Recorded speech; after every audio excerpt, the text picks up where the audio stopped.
How to join Grow a Garden Discord server. Firstly, open any of your preferred web browser and go to the search bar. On the search bar, type in Discord and log into your account. After landing on your home page of Discord, select any of your server. On the very left side, you will see all the server names. Click on the plus icon to join a new server. At the bottom, you will see the option Join a server. Click on it. Now you can pause the video if you want, but you will need to type in this exact link.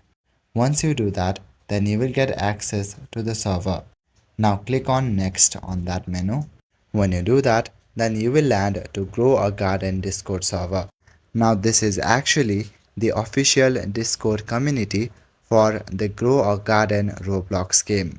By joining, you can get event notifications, see rare items stock alerts, trade, chat and get tips from other players, join giveaways and developer announcements. That's all for today. Thank you.